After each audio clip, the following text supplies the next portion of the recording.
Terrific. Okay. Well, we're going to be, this next hour, zipping through an awful lot of material. I see some of you have notes with pens. Just put them down. You can get the PowerPoint from me afterwards. Just come up and see me, have a USB drive, I'll slap it over to you. I have about 100 slides I've got to get through, and what we're going to do today, I'm not going to talk so much about the Quran. That'll be tomorrow. We're going to look at how the Quran was put together and what we now know about the earliest manuscripts. Some of you were probably here yesterday when we did the debate on the Quran with Dr. Edip Yüksel. We pretty well destroyed the Quran yesterday. Today we're going to destroy Muhammad and how Islam began. And I say that without any apologies, because I certainly say that at Speaker's Corner. I do this in London, and the Muslims need to hear that we are now finding out an entirely different message concerning Islam from what they've been telling us for the last, not 1,400 years, but 1,300 years. Now, what do Muslims claim? Well, they claim that Muhammad is the last and greatest prophet. They claim that the Quran was his final revelation. Therefore, Islam is the final religion. It's the greatest of all, certainly the Abrahamic religions, and it's the final one of those three. Everything Muslims are dependent on are two things. They're dependent on the book and the man, the book and the man, the book and the man. The book is the Quran, the man is Muhammad. Without Muhammad, without the Quran, Islam falls. And that's why we're spending so much of our energies zeroing in on the book and the man. The same paradigm fits for us. We are also dependent on another book and another man. The book called the Bible, the man Jesus Christ. A bigger book, a bigger man. So that's why, since we start from the same paradigm, we probably understand them better than anybody else. That's why it's important that we engage in this debate. The secular world, the humanists, the atheists, they don't understand what we're talking about. They don't understand the power of one book and one man, like Muslims and Christians and Jews can. So that's why in some ways what we're going to introduce today and tomorrow is we should be at the forefront of this discussion. And that's why I want to introduce these two different themes these 2 days. Let's start then with Muhammad. What do we know about him? Well, according to the classical account, and this is what you have been taught, this is what's taught in all our schools, this is what's taught in our seminars, our Bible schools, well, this is what's been taught everywhere. That Muhammad was born in 570. He started receiving his revelations in the cave, the Hira cave, in 610. From 610 to 622, the next 12 years, he received what we know as the Meccan surahs, which are the latter part of the Quran, from around Surah 20 on to the 114. And then in 621, he is woken up in the middle of the night, told to get on the back of a winged horse called the Burak. He flies up to Jerusalem, and he goes up to the seven heavens, meets God, or Allah, who tells him to pray 50 times a day. Comes down 2 heavens, meets Moses, who asks him how many times, and he says 50. He says, that's way too many. See if you can get it back down. So he jumps back up to the 7th heaven, and he bounces back and forth between the 7th and the 5th heaven, bringing the number of prayers from 50 to 45 to 40, down, right on down to 5. When he gets to 5 prayers, Moses says, that's fine, go on back down. And so he does, comes to Jerusalem and flies back down to to Mecca. Now, that's in 621. That's known as the Mi'raj. The Mi'raj. And of course, the next year, 622, he then moves from Mecca up to Medina with maybe 80 to 200 followers. It depends on which tradition you're going to follow. And then from 622 to 632, that last 10 years, he receives the Medinan revelations, and that's the much larger part it's half the Quran. Nonetheless, it has the largest surahs. And then in 630, he goes down to Mecca, defeats it without firing a shot, and he dies in 632. 2 years, next 2 years, Abu Bakr takes over. He dies peacefully. Then he is followed by Umar till 644. He is killed. Uthman takes over from 644 to 656. He is killed, and then Ali takes over from 656 to 61, and he is killed. Now, that's known as the 4 rightly guided caliphs, from 632 to 661. That's known as the Rashidun period. That's the golden period of Islam. That's what ISIS and all the other groups want to take us back to, that golden period.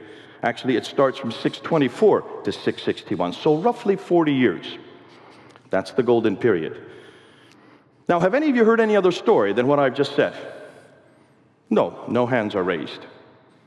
There's no reason to hear any other story. This is the only story we have ever heard for the last, well, you'd like to say 1,400 years. It's not 1,400 years. Everything I have just talked about is right there in that red area right there. So basically from 570 to 661. But where do we get this information from? Where does any of this come from? Were they written down by people who knew Muhammad, who were actually there, who were eyewitness to what he said and did? No, none at all. Everything we know, everything I've just been telling you, all the stories and all this skeletal reference to Muhammad's life was first written down by a man named Ibn Ishaq. Well, that's 765. That's the late 8th century. We don't have any of his material. We're therefore dependent on another man named Ibn Hisham. Ibn Hisham was writing this down around 833. So that's 200 years after Muhammad died. We have really nothing earlier than Ibn Hisham in written form today about what Muhammad did. That's the Siratul Rasulullah. That would be the biography of the Prophet Muhammad. His sayings come quite a bit later. They are first written down and compiled in their final form by a man named Al-Bukhari. He dies in 870. You can see, therefore, this red area here. There you can see Ibn Hisham. That's 240 years after the Prophet died. When you get to the Tafsir and the Tahriq, which would be the commentaries on the Quran, and the Tahriq would be the histories of mankind, when you get to that genre of material, they're first tabulated by a man named Al-Tabari, who died in 923. So everything we know that happens in this part of the world, of this time period, from the 7th century, is not written down till the 9th and 10th century. Does that bother any of you? It should bother all of you. We have to wait 200 to 300 years to hear about this man, that place, the book, and this religion. 200 years of what? Well, so-and-so got it from so-and-so, who got it from so-and-so, who got it from so-and-so. These are called isnad. Isnads are nothing more than a chain of names that are relating oral tradition. All based on oral tradition. 200 years of oral tradition. And for what reason? Let's look at Jesus. We know quite a bit about Jesus. Another historical figure. We know that the people that were there, actually, we know quite a bit about his life. We have 3 biographies of his life that were written before 60 AD. Matthew, Mark, and Luke. Matthew was actually an eyewitness to what he was writing. Mark and Luke got it from the eyewitnesses. John would have been written much later, about 90 AD. But certainly within 60 years, you have 4 witnesses of Jesus' sirah, what he did, and 4 witnesses of Jesus' hadith, what he said, the red letter part of the gospel account. All written within 60 years, 2 by eyewitnesses and 2 by those who knew the eyewitnesses. We have Paul's letter, which were starting to be written down within 15 years of Christ's death. So you have the tafsir. Paul's letters would be the tafsir. That would be the equivalent, the commentaries of what Jesus said and did, how he applied it to there in Philippi, in Ephesus, in Galatia. The histories would be the book of Acts. The book of Acts would have been written between 52 and 62 AD. That's within 20 to 30 years of Christ's death. So you have the seerah, you have the hadith of Jesus, you have the tafsir of Jesus, and you have the tahriq of Jesus. All 4 genera of what we know as their Islamic tradition. We have the traditions of Jesus written down within 40 to 60 years of Christ's death. Now you do a comparison, and you can see which is better. I'd rather go with 50 to 60 years of Christ's death rather than 200 to 300 years of Muhammad's death. If we were dependent on Jesus Christ, what the Muslims are dependent on, that means we know nothing about Jesus Christ until the 3rd century.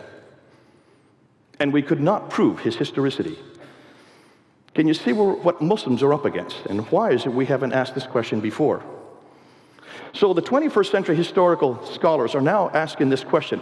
This is what they're saying. Islam as we know it did not exist in the 7th century, but evolved over a period of 200 to 300 years. The Quran probably was not revealed to one man in 22 years, but likely evolved over a period of 50 to 100 years. The conclusion is that the history of Islam, at least from the time of the Caliph Abdul Malik, 685 to 705, that's his dates, and before, is a later fabrication. Now that's a big thing to say. Let's now prove it, and let's see what they're doing. And this is why they're asking this question. If so much of the history of Islam is written down so late, why did it take so long to write it down? Could these people read and write? Were they not literate? Absolutely. We know that by 642, the Arab world had moved, and these Arabs, I'm not going to call them Muslims yet, you'll see why, these Arabs had taken over Basra, Baghdad, Damascus, Jerusalem, and Cairo, the 5 great cities of the Levant. So within 10 years of Muhammad's death, they already controlled those 5 cities. By the time Abd al-Malik comes to power in 685, they had swept right across North Africa, all the way to Spain in the west, to India in the east, was all under their control. Are you telling me that no one could read and write between Spain and India? Are you saying that there were no literate people in Basra, Baghdad, Damascus, Jerusalem, or Cairo? Was there not a library that was burnt in the 5th century in Alexandria? What are you burning if you're not burning books? What is a library for if it's not books? More than that, it's very clear in Sahih Bukhari, volume 6, 510 and 509, 510, it's very clear that the Quran was written down at the time of Abu Bakr, 2 years after Muhammad's death, between 632 and 634, the first recension. What did they write down? Zayd ibn Thabit is the one credited with that. He was the secretary of Muhammad. How could you be a secretary if you can't read and write? Obviously they could read and write. So why did they not write anything down about this greatest prophet in the history of mankind, this greatest religion in the history of mankind? And what about the Quran? Where is it? We'll get on that tomorrow. What about the biographers? Where did these 9th century biographers get their material from? Sahih Bukhari is related that he was given 600,000 of these akhbars. And of the 600,000, he was to whittle them down and bring them down to only those that were authentic. And so he did that, whittled them down, and brought it down to 7,397. That means he threw out 98% and only retained 2%. Why? Where did he get the other 98% from? And what happened to that 98%? Wouldn't you like to read it? I'd like to read it. I'd like to know what he'd thrown out. Well, that's exactly why the historians are asking this question. Therefore, they're saying, should we trust this material from the 9th and 10th century? And shouldn't we rather go back to the 7th century and find what actually happened? So let's see what they're finding. Now remember, let's look at a map here so you see what I'm talking about. You can see here's where Islam was up to, the brown area, up until 661. Then it moved right across over up to Andalusia, which is Spain today, and India over here, the Mughal Empire, further that came later on. But that's where they had already controlled by the end of the 7th century, the end of the 7th century by the time of Abd al-Malik, just to get that picture. Now the material that I'm going to be using comes from some of the best, finest scholars in the world today. Men like Dr. John Wansborough, head of School of Oriental African Studies. He is the one that wrote the 2 books that blew this whole question open in the 1970s called Quranic Studies and Sector and Milieu. Dr. Joran Hotting, who was my professor in 1994. When I first came across it, I did my first debate on this in 1995. We're talking about 21 years ago. I did my debate on this with Dr. Jamal Badawi at Cambridge University. And I used Hotting's material along with Dr. Patricia Corona out of Denmark. In fact, she was my supervisor at that time. I was with her the night before at Cambridge University. And she gave me 10 historical challenges. Those 10 historical challenges are still up on the internet. They're on our debate site. They have yet to be answered. And that was 21 years ago. So that was in 1995 that we started asking these questions publicly. 1995, Dr. Patricia Corona was probably the most devastating woman to go to because this woman reads and writes 15 languages, all archaic languages. How many of you can read and write 15 archaic languages? That's why she's so difficult to confront, because she reads everything in their original language. And a lot of times she does not translate it for our benefit because she does not want Muslims to read what she's translating. She has now deceased as of last year, unfortunately. Dr. Andrew Rippon out of Calgary has probably taken this material and put it into the easiest form, the easiest book to read on it. Dr. Robert Hoyland, another one of our supervisors when he was at Oxford University, at that time he could read and write 18 languages. These people are linguists of the first order, and that's why they're so devastating to be able to confront. Dr. Yehuda Nevo out of Jerusalem, who has done the best work on the early inscriptions from the Negev Desert, of the earliest Arab inscriptions. And in the German school, Dr. Gunther Lulling, who has written about the best material on the Syriac writings. Dr. Gerhard Prin, Dr. von Bothmer, Dr. Oleg, who are the ones who have taken and done the best work on the earliest manuscripts. Some of their material I'll introduce tomorrow. So we have all of these people are coming out of Europe. They're not from America. These are Europeans, and they're way ahead of us in Europe on this. This is why it's so good to be in Europe, to get their material firsthand, and to be able to work with them, and to talk to them face to face, and to see where they're going with this. And it's going to learn, then there's 2 books that have come out. One was, did I go past that slide? No. 2 new books have come out and 1 documentary, one by Dr. Tom Holland. Dr. Tom Holland wrote this book in 2012. He took 6 years to write it, going back to all the scholars that I just mentioned in the slide before, and he took the material and tried to put it down into layman's terminology so you and I can understand it. And that's the book came out in 2012 that asked these very historical questions. He then put it into a documentary, just an hour-and-a-half documentary, which you cannot see here in the United States. We can see it in Europe still, but you're not permitted here. And it's interesting because that documentary was shown on Channel 4 television in England on August 28, 2012. It caused such a furore amongst the Muslim community that when they wanted to show it again in November of that year, they could not because of all the Muslims that confronted it. And all he did was to take the conclusions. Well, no, he didn't even do that. He just took the assumptions from the book. He didn't come to any conclusions. He let the viewers come to their own conclusions. If any of you want that video, I have it on my computer. I can give that to you also afterwards if you have a USB drive. But then another book came out in 2012. Dan Gibson is a friend of some of you here. Some of you know who he is. Dan Gibson is a Canadian. His father was an archaeologist. He's been an archaeologist. For 30 years, he's worked in the Muslim world. He lives there amongst them, learned the languages, and he was the one that has probably done the most devastating work of actually asking the pertinent questions concerning the geography of Islam and also the problem with Mecca and the Qibla. There has been a brand new documentary that's just come out called The Sacred City. I think there's a leaflet going on. If any of you do have a chance, get the documentary. It only costs $15. It just came out a month ago. And some of the material that I'm going to be introducing this afternoon comes from that documentary, put out and done by Dan Gibson. And it's this material that the Muslims are going to have to contend with, because we introduced this back in 1994. I introduced it in 1995 in my debate. This is now 2016, and no Muslim has come to an answer on this material that we're going to introduce now, especially on Mecca.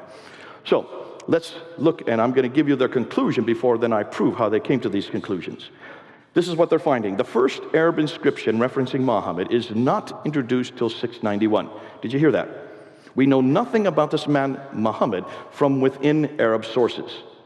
Externally, we know about him. We have the Doctrina ai Jacobi in the British Library, 634. We also have the writings of Sabaeus in 660. But we don't have any Arab reference to his name until 691. That's curious. That means for 60 years, the Arabs didn't know this man. The first reference to the name Muslim is not introduced until the 690s. So what did these Arabs call themselves? Well, they call themselves Saracens. They call themselves Haggarins from the line of Hagar. They call themselves Ishmaelites from the line of Ishmael. They call themselves Maghrites from the area of the Maghreb. They call themselves Mahajurun, which would people of the Hijr, people of the Exodus. These are the nomadic people. So they did give their names, but they didn't use the word Muslim. Isn't that curious? The first reference to the religion called Islam is not till 691, and that's on the Dome of the Rock. The first reference to Mecca, here's the worst part. The first reference we can find to the city of Mecca is not till 741. And the first biography of Muhammad does not get written down till 833. Now, let's unpack that. That's an awful lot to take in just a few minutes. Let's start with geography, and let's look at what Dan Gibson was noting. He noticed when he looked through the Quran that there are about 65 geographical locations in the Quran. And over again, this prophet, though it doesn't give him a name, over and over again, it refers to the representative of God, the prophet of God. Over and over again, only 4 times in the Quran will you find Muhammad's name. This prophet, it says, always has this contact, and had over and over again, has contact with people from 3 different tribes. 23 times he has contact with people from Uz. 24 times he has contact with people from the Thamud, which would be the Nabateans. I'm sorry, did I say Uz? I meant Ud. So you have 23 times contact with people from Ud, which is the biblical Uz. 24 times the people from Thamud, which would be the Nabateans. And 7 times these people from Midian, which would be the Midianites. Over and over again, yet here's the curiosity. Take a look and see where the Ud, Thamud, and Midian are. They're way up here. Here's Mecca, way down here. That's 600 miles between them. How could he have daily contact with these people who live 600 miles further north? Unless, of course, he was flying in a jet back and forth every day. You can see the problem immediately. And that's the first thing that he came across. He said, this cannot be. You cannot have this much contact with people from so far away. When you look at the Quranic geographical locations, you will find there are 65 geographical locations in the Quran. We have 110 geographical locations in the book of Luke. 9 places are named in the Quran, 31 places are named in the book of Luke. 600 miles too far north, whereas every one in the Gospel of Luke are correct. But let's unpack it a little bit more. Let's look at Mecca. And this is, I think, is where the most problematic area is. I have yet to find a Muslim that can explain this next part that I'm going to share with you. And we've been bringing it down to Speaker's Corner. We've been introducing it in many of our debates. Muslims will not touch Mecca. You'll see why. Now, what we do know about Mecca, well, we only have one reference to it in the Quran, and that's in Surah 48, Ayah 24. Other than that, it's just called the place of the Prophet, or the area of the Prophet. There's no reference other than 48, verse 24. We do know, according to the traditions, that's the tafsir, in the tahqiq, in the hadith, in the sirah, that it's in a valley and that it has a parallel valley, that it has a stream going right through it, that has a pillar of salt. This prophet, as he goes out in the day, he passes by the pillar of salt, which is referring to Lot's wife, in the morning, and then comes back past that same pillar of salt in the evening. So it must be right outside of Mecca. According to the traditions, this Mecca has fields, it has clay, it has grass, it has trees, it has olive trees. That's curious. Olive trees. And that it has mountains overlooking the Kaaba. The problem is, none of you have been to Mecca, you're not permitted, but if you've seen pictures, and anybody that has been to Mecca, you know it's not in a valley. You know that there is not a parallel valley. There are no mountains overlooking the Kaaba. The closest mountains are about 5 kilometers away.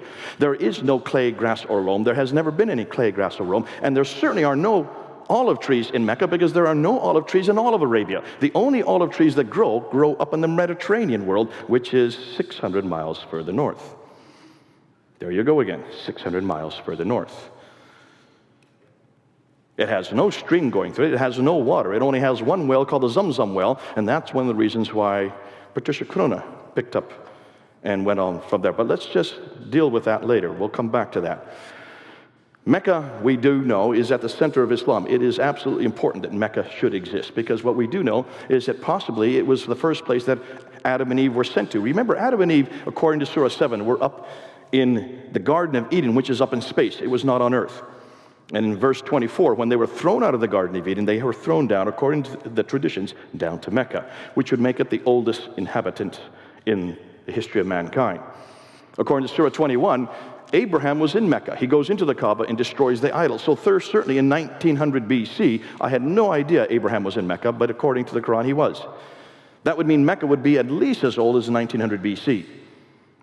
We know from the traditions that Muhammad was not only a trader, but Mecca was the center of trade, north, south, east, and west. And that's why it enriched itself. That's why it got its importance. We know that Muhammad was born there. Supposedly, he then moved from there in 622. And that it became the center of the Qibla in 624. After 2 years of there, when the Qibla was moved back up to Jerusalem, it was then returned back down to Mecca, according to Surah 2, Ayah 143 to 150. Yet there's only one reference to it, and that's in Surah 48, Ayah 24. Now take a look at this map. What's wrong? What's missing? This is a Byzantine map of the trade routes in green. Where's Mecca on this map? Here's a 7th century Arab trade route map. Do you see what else is missing? It should be right where the question mark is. Here's a 6th century map. Mecca doesn't exist on this map. Here's a 7th century map. Mecca still doesn't exist.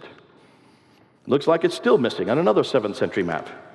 And yet another 7th century map. Mecca is just non-existent on any map. We can't find it on any map. In the 1st, 2nd, 3rd, 4th, 5th, 6th, up until the 7th century.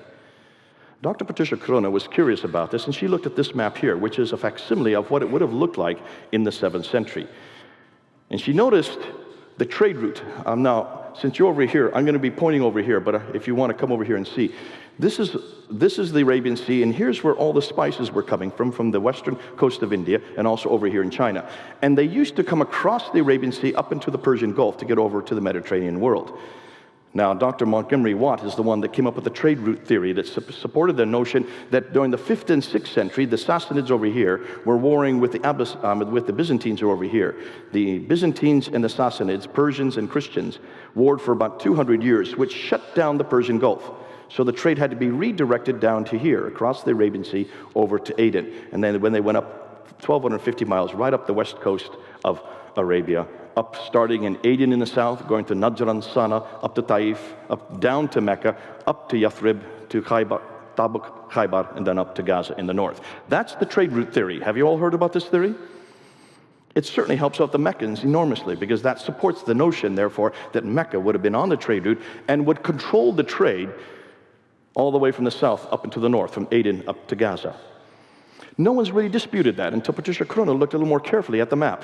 I don't know if you can tell, but if you look at the map carefully, you will notice when it comes up here to Taif, it then goes down, comes down, and has to then go back up to get to Yathrib. I'm shaking so much because it's so far away. Look at my PowerPoint when you get it, and you'll see it. It comes down from Taif, 1,000 meters down to get down to Mecca, then it has to go up 1,000 meters to get back up to Yathrib again. Why would there be any caravans? Why would they want to come off the plateau 1,000 feet, then go back up to get up to Yathrib when there's no water there to begin with? And it's not on any map. So where were they going? And where did this map come from?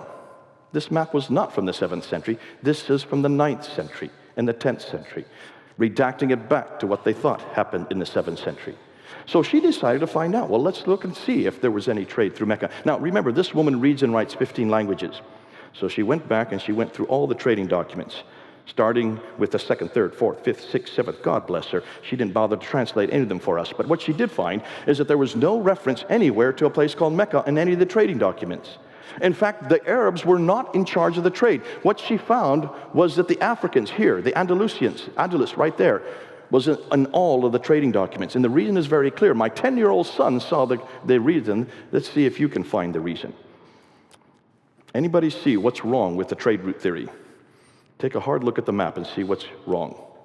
Anybody want to venture a guess? Go ahead. It's easier to go up water than across. Good man, give him an A. Exactly. Why would you start on boats over here, come across the Arabian Sea, take off all your goods here and go 1,250 miles by land when you have a waterway going right up the side, the Red Sea? Why didn't they keep them on board boats? Well, this is exactly what she found. All the trade was maritime. It's much cheaper to send goods by water than it is by land. If you take a ton of goods, she found, and send it just 50 miles by land, it's the same cost as 1,250 miles by sea. That's why even today, all of our goods, our cars, and all of our large vehicles, and anything that's sent from one country to another, it's sent by ship, because it's so much cheaper than sending anything by land. Why hadn't no one noticed this before? So she noticed it, and so she wrote a whole book about it, Meccan Trade and the Rise of Islam, published in 1987. She was given a death threat because of that book. And so she had to move from Oxford to Cambridge University. And that's when I met her, when she was at Cambridge. And then she noticed that she couldn't find any reference to Mecca. So she scoured all the trading documents. She went and she found documents from way up here in Ctesiphon, which is now Baghdad. They had come down over here to Yathrib, and they found silver outside of Yathrib, which is now today called Medina. The archaic name was Yathrib. And she looked at their documents, and they're just northeast of Mecca, but there's no reference to Mecca in any of their documents. They didn't know about this place. That's rather curious. If it's the center of the world, if it's the oldest city in history, if it's where Abraham lived, it's where Muhammad was living, it's where Islam began, no one heard about this city. The first reference she could find for Mecca was not to the Apocalypse of Pseudo-Methodius, Continuata Byzantia Arabica, written in 741. Muhammad died in 632. Can you see the problem? The first time it's recorded on any map is not till 900 AD. That's the 10th century. We don't see anything recorded on any map of this place called Mecca. Well, take a look at modern Mecca today. There's the 4th highest building in the world that they have now built in Mecca, the largest clock tower modeled on Big Ben itself over down here, and they are now building all around it. This looks down right onto the Kaaba, and all around it now, they are building what they want to do for the future. And one of those is going to be chosen as the future of Mecca. They are cementing the entire city up. Today, they're expanding, and you can see there's the clock tower. It's 45 feet across, that clock tower. It's going to be, they want to make it Meccan Mean Time. They want to take Greenwich Mean Time and change it to Meccan Mean Time, so all our clocks are going to be designated to that clock. But all around the Kaaba there are now all these cranes. You see that? They're all digging it all up. That's Muhammad's house right there. There's Khadija's house. They're cementing it all over. But here's the curious thing. Whenever you go back to an archaeological site, it doesn't matter where it is in the world, whether it's in Jerusalem or Damascus or Mecca, you always have archaeologists go with you so that if there's any ruins there, if there are any artifacts there, they take them, they preserve them, and put them into museums so that we can look at them, right? That is by law, done all over the world. In this case, that has been done as well. But guess what? They haven't found a thing to preserve. They've not found one thing to preserve, yet they're digging down hundreds of feet. They can't find anything there. Can you now see why they're cementing it up? No wonder they're cementing it up. I would too if I were in their place. It looks like Mecca has no history. And yet it should have the oldest history of all cities in mankind. Nothing has been found. If you don't have Mecca, the third problem is, what are you going to do with the Qibla? The Qibla is the direction of prayer. Every Muslim has to pray towards the Kaaba. And they have all kinds of machinations to help you to know where to pray. That's my hotel room. There's a little arrow that was on my hotel room in Kuala Lumpur, so I knew exactly where Mecca was. In every mosque, they have a mihrab where you can know exactly where the direction of Mecca is. And as you come down here, you can even get it on your apps, on your smartphones. According to Surah 2, Ayah 143 to 150, the direction of the Qibla was then redirected back to Mecca in 624. So we're talking about 624, which means every mosque should be facing Mecca after 624, which means every mosque. There are no mosques prior to 624, right? Back in the last century, well, another 1905, two researchers, Dr. Creswell and Dr. Fehérváry, when they were digging around old mosques in what is today Iraq and also in Egypt, they came across the Fustat Mosque, the Wasit Mosque and the Kufa Mosque in Iraq and the Fustat Mosque in Egypt. And as they dug down to the original floor plans, they noticed that the Qibla for all three of these mosques were wrong. The two mosques in Iraq, the Wasit and the Kufa Mosque, were facing straight west. The one in Fustat was facing straight east. They should have been facing down here. This is the 1905, they noticed this. And they just said, this is a curiosity. They suggested that maybe these mosques were facing Jerusalem. They were off by 3 to 5 degrees. But that's understandable. They weren't really interested in that. They just wanted to look and see what they could find. We do know that we have documentary evidence from Jacob of Edessa in 705. He even admits in the 8th century that it is from all of this clear that it is not to the south of the Jews in the Maghreb here in the regions of Syria pray, but towards Jerusalem or the Kaaba. That's what he thought. He was wrong. Dan Gibson has the one that has gone and run with this question, and he has come up with this new documentary, which you can get. Go and get it. It only costs $15, called The Sacred City. You can get it online. Just pull it down onto your computer. And what I'm going to do now is introduce what he has now found, because he wanted to take this question a step further. He wanted to find out where these mosques were praying. So he looked at numerous mosques from around the world, starting with the Mosque of the Two Qiblas. You can see there's a picture of it in Medina. There's one Qibla going that direction, and this direction, and one Qibla going, if you look off to here, that's the older one going off that direction. The Mosque of the Two Qiblas supposedly was facing Mecca, but it was returned, it moved to Mecca later. What was the earlier Qibla? When they uncovered it, they were refurbishing the mosque in 1987, and as they dug down, they came across the original Qibla.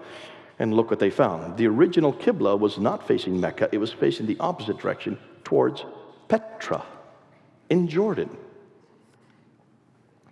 The great mosque in Guangzhou in China, built in 630, which is Guangzhou, I've been told. Sorry, I got it wrong. Did I still say it correct? Anybody correct me? I got hammered by a Chinese the other day for saying it wrong. Guangzhou, Zhao. It's now Canton today. In 630, take a look, it's 12 degrees off. So where is it facing? Not Jerusalem, not Mecca, but Petra. Look at the date, 630. The Fustat Mosque outside of Egypt, the one we've been referring to, built in 641. The description of the original floor plan showed a Qibla to the east and then later turned towards the south. Dan Gibson found that Qibla towards the east was Petra. Therefore, in 700 AD, it was still facing Petra. The great Mosque of Baalbek in Lebanon, the Qibla in 701. Look at the date, 701. Muhammad died in 632. The Qibla was canonized in 624. Are you following me what I'm saying here? We're talking about 85 years later, it was facing Petra, not Mecca. Baalbek in Lebanon, the Qibla runs right through Petra. When we go to Jordan, the Amman Citadel in Jordan. Now this is interesting. Take a look at this one, because if you look carefully, you'll see two mosques. You'll see a bottom one here, that's built in 701. Then you'll see another mosque built up here later, built in 740. You notice there are two different Qiblas? That one there, the 701 mosque, is facing Petra. The one behind it and up above it, built in 740, is facing Mecca. Something happens between 701 and 740. Let's go and find out. The great Mosque of Sana'a in the capital city of Yemen in 705, the Qibla, again, is facing Petra. We go to 706, the Kirbat al-Minya in Israel, built by Al-Walid, who is a son of Abdul Malik, on the shores of Galilee. Its Qibla is not towards Mecca, nor towards Jerusalem, but towards Petra.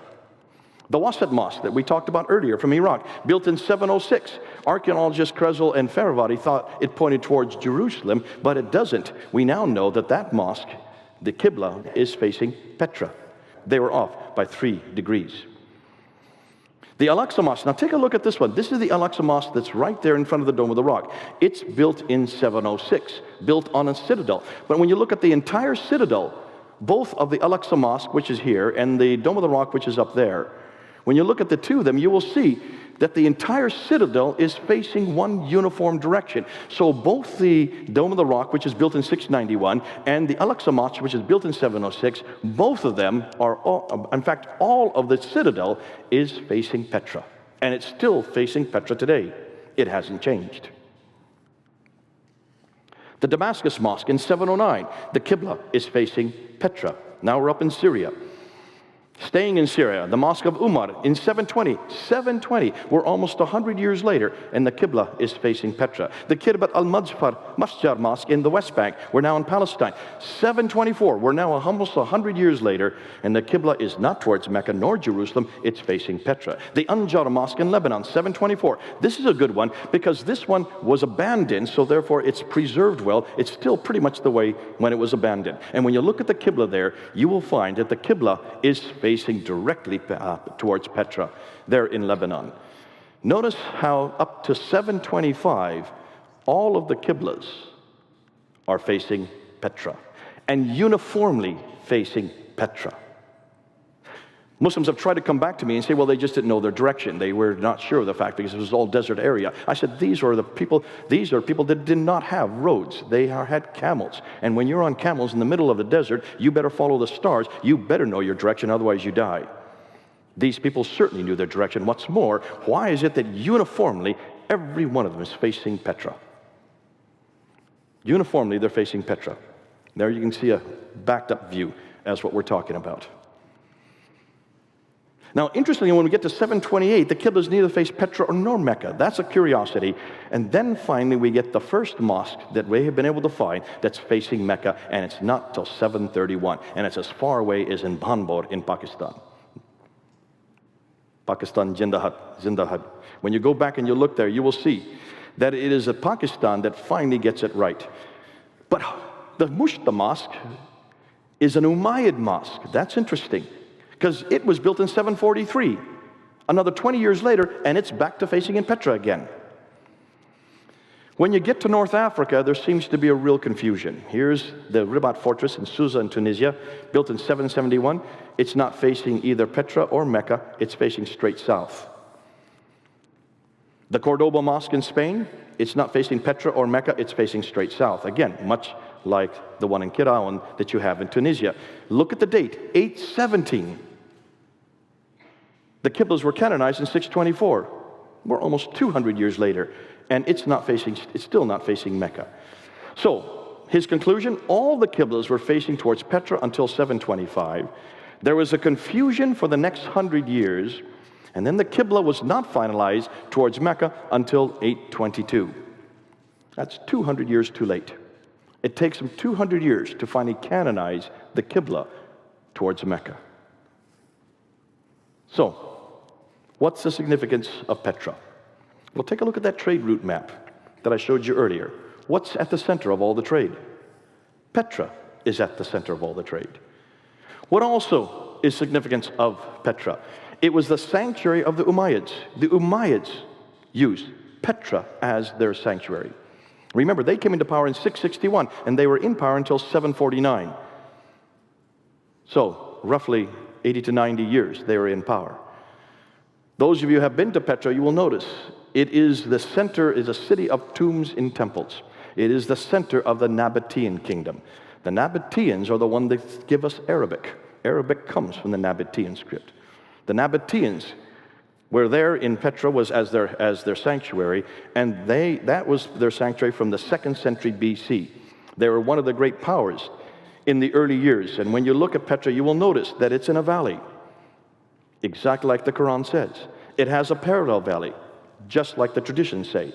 It has a stream going through it. It has fields, trees, grass. It has clay. It has loam. It has olive trees. It's near that pillar of salt. If there was a pillar of salt, it would be near Petra. Petra has all the items listed in the Quran and also the Islamic traditions. Thus, could Petra be the place they are referring to? When you take a look at where Ad, Thamud, and Midian are, they're all around Petra, not Mecca. They're 600 miles further north. Significance of what we're saying? Nothing is known of Muhammad until the late 7th century from within Arab sources. His biography, the Sirah, the sayings, the Hadith, don't appear to the 9th century.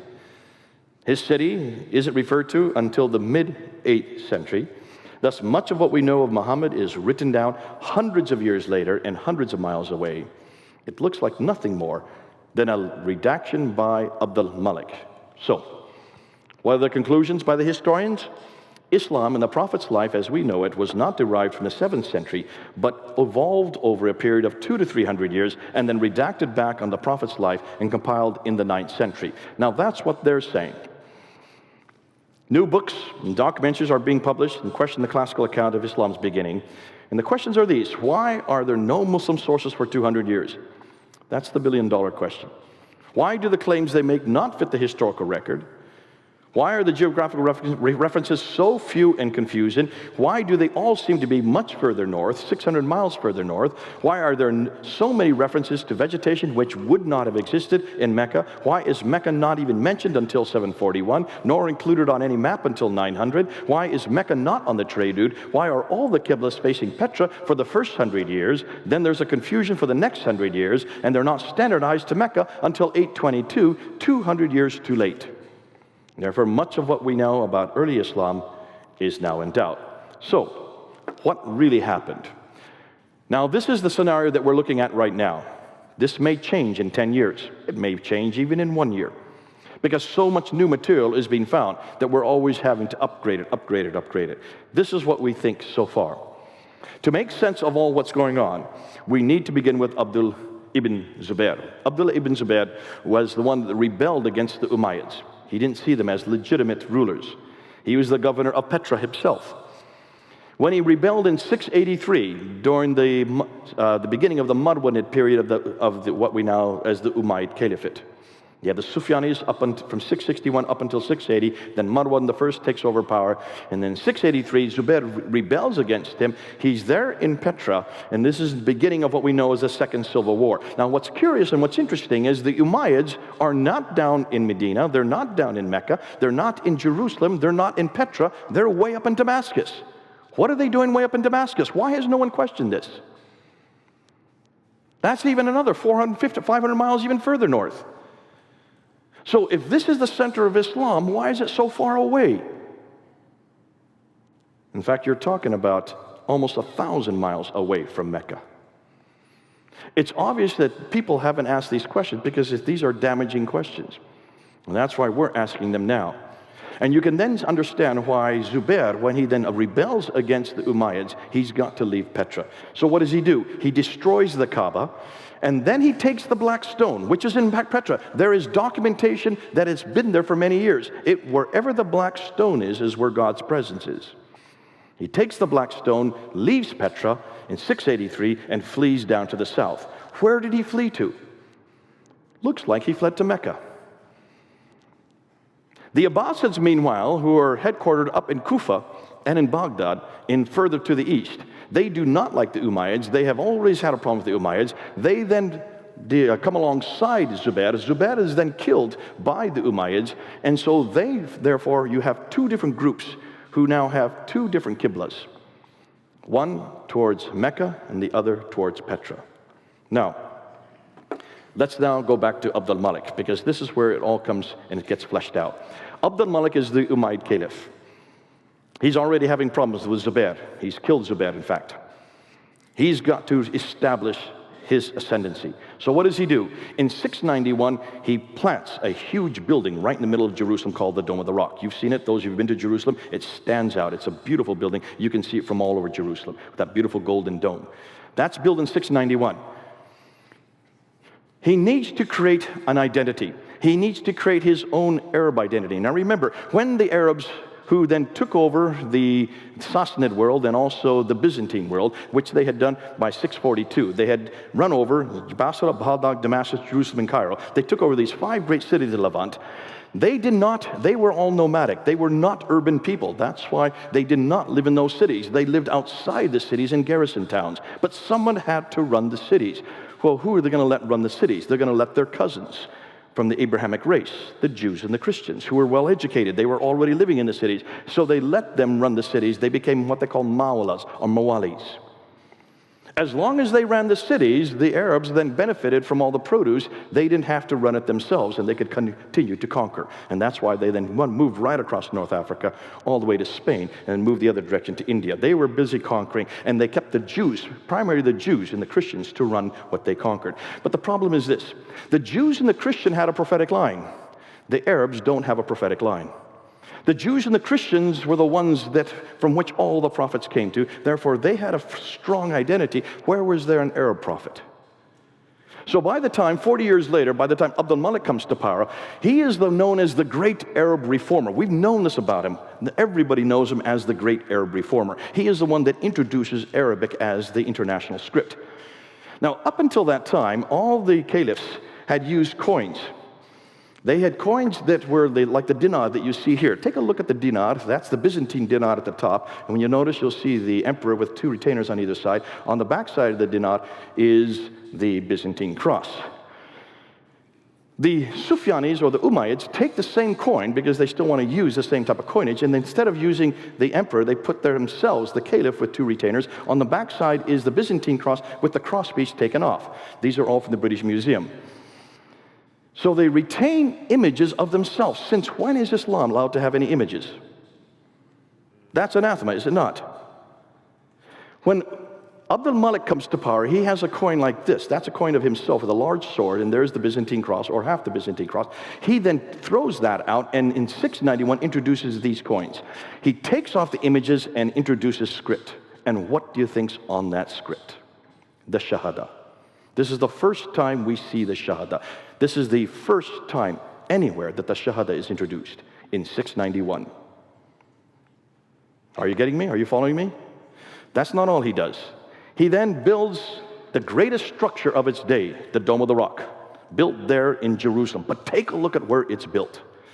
It's not just built anywhere. Who controlled Jerusalem, and who's the great power that he's up against? The Byzantines. He's up against the Byzantines. He doesn't care about the Sassanids because they are pretty much destroyed and they don't have a common ancestry. But he does have a common ancestry with the Byzantines because they have the prophetic line. So what are you going to do? You're going to build the greatest structure in the history of mankind, slap it right there in Jerusalem, but you're going to put it up on a hill above the Church of the Sepulchre, which is the centerpiece for the Byzantines. There you can see the Church of the Sepulchre across the valley and the Dome of the Rock. It's built above it to get one-upmanship. Are you getting that? And then he faces the Dome of the Rock towards Petra. Where's the sanctuary? So now you've got the biggest building, the best building, but to understand what's going on, you want something that's larger and more prominent than the Byzantines, the holiest city for the Jews and the Christians. Therefore, why not build this in Damascus? Because he's building it where the Byzantines have their holy place. And he says, we have the next holy place. And this is where, of course, if we now ask any Muslim today, what happens there? They say, this is where Muhammad went in the middle of the night on the back of the wing holes called the Miraj that I introduced earlier, and that's where he went up to the seven heavens. If that's the reason why the Dome of the Rock was built, then why is there nothing written about it? Look at all the ambulatories. Go look at all the inscriptions on the inner ambulatories. That's the only original part of the buildings that exist today. The building has been destroyed and rebuilt 11 times. If you look at the original ambulatories, you will notice that there are inscriptions up there. Take a look at those inscriptions. There's nothing at all written about the Miraj. So what's written on them? Well, notice what's written on them. O people of the Scripture, do not exaggerate in your religion, nor utter not concerning Allah save the truth. The Messiah, Jesus, son of Mary, was only a messenger of Allah, and his word which he conveyed unto Mary, and a spirit from him. So believe in Allah and his messengers, and say not three. Cease. It is better for you. Allah is only one God. Far as it be removed from the transcendent majesty that he should have a son. Surah 4, Ayah 171. This is the first Quranic material we can find. The first Quranic material is introduced on the Dome of the Rock. That's Surah 4, Ayah 171. Who is it against? Jesus, the Trinity, his sonship. It's against us. Praise be to God, who hath not taken unto himself a son, that's against Jesus, and who hath no partner, that's against Jesus being the partner of God, Surah 17, Ayah 111, and then Surah 112, there is no God but God, there's the Shahada, there's the beginning of the Shahada, there is no God but God, he is one, he has no associates, that's against Jesus Christ, say he is God the one, God the eternal begotten, besought of all, he begetteth not nor was begotten, that's against Jesus Christ again, and there is none comparable unto him, Muhammad is the messenger of God, that's the first time Muhammad's name is introduced. That's the first place we find Muhammad's name. And it's introduced on the Dome of the Rock. And it's introduced on the coins the same year. Are you following what's going on? So they attack Jesus, and they introduce Muhammad. He then replaces Jesus on the Dome of the Rock. Now, at the same time, we have the protocols, the Caliphal protocols. This is done by Yehuda Nevo. Yehuda Nevo noticed that all the protocols from the Sufyani period of the Umayyad Caliphate, from 661 all the way up until 680, up until 685, there is no Bismillah, there is no reference in any of these protocols. These are the official documents of the caliphs themselves. When you look at these official documents, there's no reference to Muhammad, there's no reference to Mecca, there's no reference to the Quran, and there's no reference to people called Muslims, and there's no reference to a religion called Islam. Those are the 5 things that these Caliphal protocols should be replete with. They don't exist on any of the protocols until 691. In 691, Dr. Neville says, overnight they are introduced into the protocols. It's done overnight, and Muhammad's name is introduced at that time. The Shahada is introduced at that time. So here you have it being introduced on a building, on coins, and on the Caliphal protocols, all in 691. He replaces all the images and replaces it with Arabic script. So once he introduces Muhammad, he then needs a revelation, because every prophet has to have a revelation. That's why now, and we're going to do work on this more tomorrow, so I'm not going to unpack it much today. When you look at the earliest manuscripts, they only begin to get introduced at this period. The earliest material that we have on the palimpsest that I'll introduce tomorrow are from the time of Abdul Malik. But then they get changed by the time his son comes around in 705. The earliest Quranic manuscripts begin to appear during the reign of his son Al-Walid from 690s to 750s. None of these manuscripts that we're going to see tomorrow are complete, nor do they even parallel each other, nor do they parallel the Quran that we have today. They continue to be changed and corrected for 200 years. Therefore, the sanctuary in Petra is destroyed by an earthquake in 713. Once the earthquake comes and destroys Petra, that means God's presence is no longer there. So the Umayyads have no other choice but then to move the sanctuary down to Mecca. That's why then from that time on, they decide, and this is where the rivalry goes on. When are they going to actually move it up to Mecca, down to Mecca, and that's where the rivalry begins. And that's why the Abbasids start coming to the fore. And it's the Abbasids then that start changing the Qiblas starting in 731. So, here you go. Now that the Muslims have a prophet, who now has a revelation, who now has a sanctuary, Mecca, they need a history. So what do? Can you now understand why the Siddha takes so long to get written? Why it only is introduced, not in 765 by 765 by by Ishaq. Interestingly, we don't have Ibn Ishaq's material. It's all been destroyed. Which stands to reason. Looks like they destroyed everything that did not agree with the canonized text. And that's why finally Ibn Hisham writes it down. But Ibn Hisham makes it very clear that he threw out anything that he disagreed with at Ibn Ishaq. And he finally finalizes it in 833. So it takes him to 833 to finally write down the story of this prophet that was introduced in 691. It takes them another 40 years to then introduce his sayings. Can you then understand why he was given 600,000 and he whittles them down only to 7,397? He throws out 98%. Can you understand why he had to do that? Because that's where the censoring comes in. And that's why it makes sense now that this does not happen over a 22-year period like Muslims would like to tell us. What's happened to my PowerPoint here? So they now have a history. The Siddha is introduced in 833. The Hadith is introduced in 870. And the Tafsir, then the commentaries on how to understand the Quran, is introduced in 923, the 10th century.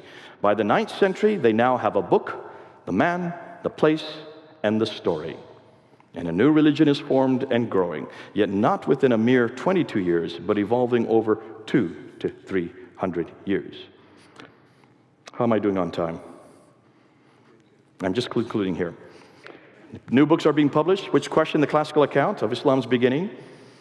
The questions we're asking is, why are the no Muslim sources for 200 years? Why do the claims they make not fit the historical record? Why are the geographical references so few and confusing? Why do they all seem to be much further north? Why are there so many references to vegetation which wouldn't exist in Mecca? Why is Mecca not mentioned until 741 and not included any map until 900? Why is Mecca not even on the international trade route? Why do all the Qiblas face Petra for the first 100 years, then are confused for the next 100, and aren't standardized to Mecca until 822, that's 200 years too late? Why is Abdul Malik's role what is Abdul Malik's role in all of this? Does a nascent Islam really begin with him? Since much of what we know about early Islam is in doubt, since much of the Quran is also in doubt, since nothing is known of Muhammad until the 7th century, or Mecca until the 8th century, or his story until the 9th century, hundreds of years and hundreds of miles away, can we conclude that Islam is nothing more than a later redaction, possibly, I would say, begun by Abdul Malik, but I want to change that. I would also say that there is a political competition going on between the Umayyads and the Abbasids. And that's why Petra was finally discarded and Mecca was then included. But by that time, the Quran had already been written. That's why they couldn't excise all these geographical locations. That's why they couldn't take out all these references to Ad, Thamud, and Midian. They weren't able to do that. Can you see why? They should have done that in the 7th century before they even started writing the Quran. Too late. We've caught them hanging. And that's why it's so difficult to support Mecca. Can you now understand? They have the wrong man at the wrong place doing the wrong thing at the wrong time. Now what about Jesus? We know where Jesus was born in Bethlehem. We know where Jesus grew up in Nazareth. We know where Jesus died and went in Jerusalem. We know what Jesus did for the last 3 years. We know that from the eyewitness accounts, according to Matthew and John. We know from hostile accounts, Thales, Tacitus, Josephus. We know when they were written down between 50 to 60 years. Few people doubt his historicity. Thus, we have the right man at the right place doing the right thing at the right time. Ooh, I love Jesus. And can you see why I love the Bible? Can you imagine if we had the problems that Islam has? How would we even debate what he did and what he said? With this kind of material now coming to the fore, and this has just been out just 1 month. Can you see, from here on out, we're just going to be asking these same questions. And that's why I love history, because the more they scratch, the more they find. The more they find, the more we shine. The more we shine, the more they whine, oh, how sublime. Thank God we don't have this problem. See, everything that I've said today, all this material that we're now using against Mecca and against the Qibla and looking at all the problems between the Umayyads and the Abbasids, have you noticed this has all been foisted against Christianity? We've had it since the 1800s, and we had the documentary hypothesis. We had enormous amount of criticisms, of redacted criticism, source criticism. We've had all kinds of criticism against the Trinity and the person of Jesus Christ. We've had it for about 150 years, and we've answered every one of them. One of the best men I know, Sam Shamoun, can answer everything about Jesus Christ. But then we have not taken these questions to Islam. We are just now starting to focus these kind of questions, redacted criticism. What have I done today? I've just been doing source criticism, redacted criticism. I've been doing historical criticism, a little bit of literary criticism. It's not very difficult to do what we're doing here. Every one of you can do this. We're now doing it in London. This is all going up on YouTube. It's starting to really hurt the Muslims. They don't have an answer for it. See, when this was brought out in Tübingen there with Wellhausen back in the 1800s, it decimated the church by 1905. By 1905 in Europe, all the churches were destroyed, most of the churches, not all, because of Darwinianism and because of historical criticism. Now, we've learned to find all these material. That's why we have a great museum tour called the British Museum Tour in the British Library. If you come to London, we're going to take you on it. In 3 hours, we will show you artifact after artifact stolen by the British, put into that building so we could look at it, that shows you exactly how 1st and 2nd Kings, 1st and 2nd Chronicles, 1st and 2nd Samuel can be historically proven. We have names, dates, places, and people all right there in front of you to show and support the book of Genesis, the book of Jeremiah, the book of Isaiah. It's so good to be able to say that, because we've done our homework. Where are the Muslims going to go to find these kind of objects? Where are the artifacts to support Mecca, when they can't even find any ruins below those skyscrapers? Those skyscrapers are digging up nothing but sand. And that's exactly what Islam is built on. Nothing but sand. Thank God we're built on a rock. And that's why the rocks, if we don't cry, the rocks are going to cry out for us. And that's why we just need to fall back in the safety of our Lord Jesus Christ and know that He is putting the rocks in place and putting the tablets and the murals and the stelas so we can support what we know. And that's why I love my Bible. And that's why I love Jesus Christ. Good. Any questions you may have?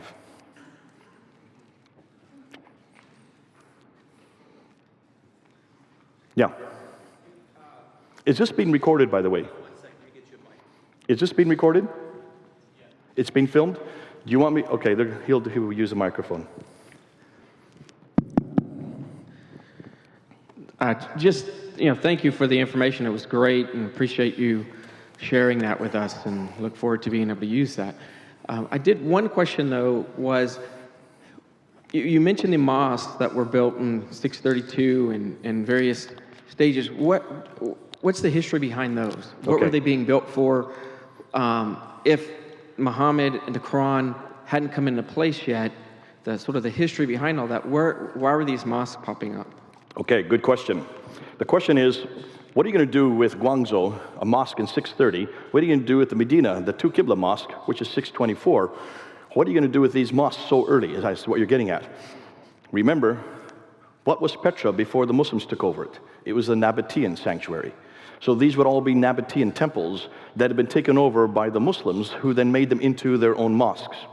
A mosque means a place where you bow down. That's what a mosque is. It's a masjid. It's a place to bow down. And therefore, it was created by these early ones. The ones before the Muslims took them over would have been temples to the Nabatean gods. And what's interesting, take a look at the Nabatean gods. Who is the primary Nabatean god? His name is Allah. That's a Nabatean god. Isn't that interesting? Allah has a wife, Allat, which is the feminine form of Allah. The other name for Allat is Aluza. Have you heard that name? Allat, Aluza, and Al-Manat. Take a look at the Quran, Surah 53, Ayah 19 and 20. These are the satanic verses. These are the three goddesses that are mentioned in the Quran itself. These are Nabatean goddesses. Now, I read in my Quran, in Surah 6, Ayah 101, that God cannot have a consort. Then what's He doing with Allat, His consort? Ooh, I love this. Makes my job a lot easier.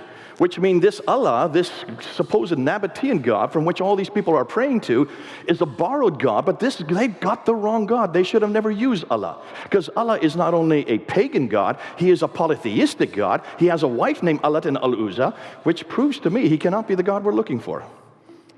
Therefore, what and who is Muhammad? And what you've noticed today, we're not only confronting the God of Islam, Allah, we're also confronting the man of the Islam, Muhammad. Because after everything you've heard today and what you're going to hear tomorrow, those who were at the debate yesterday, the ones who were here yesterday, did you hear what we did with the manuscripts? We've pretty well destroyed any notion that the Quran existed before the 8th century. And if the Quran it doesn't exist until the 8th century, then who in the world is Muhammad? And what's his purpose? And in one fell swoop, we're destroying Allah, Muhammad, and the Quran all at once. And without Allah, Muhammad, and the Quran, what is Islam? Ooh, I love it.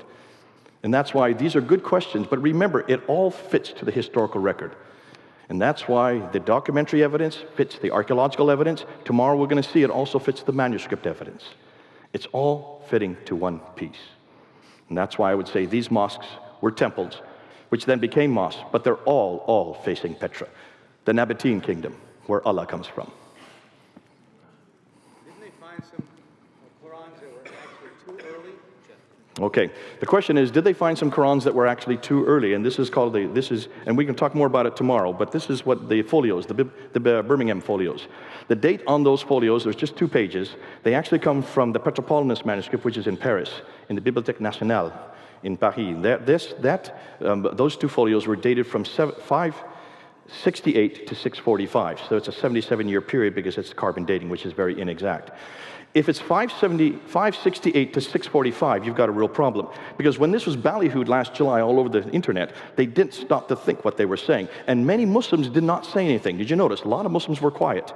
Because how can you have 2 folios of a manuscript from Surah 18, 19, and 20 that are from 2 years before Muhammad was even born, and then existed 7 years before the Quran was even written? Ooh, You've got a problem.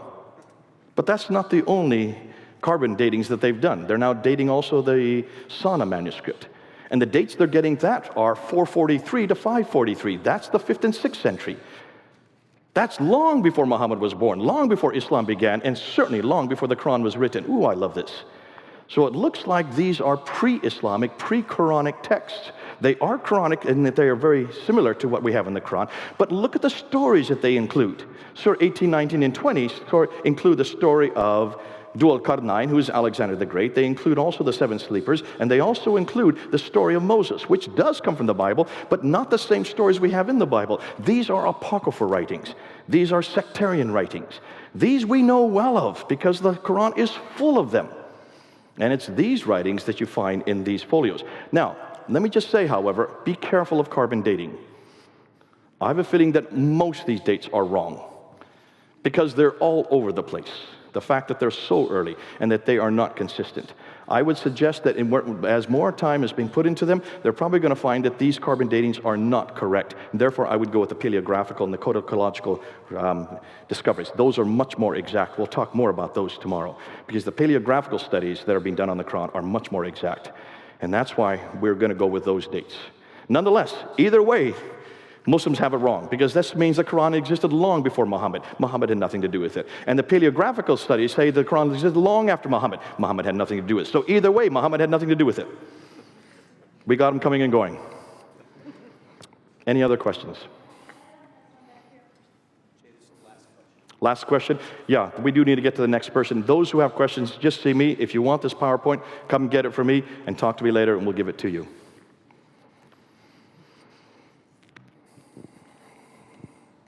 Jay, there are many people that question, such as Tori, about why the name Islam was chosen.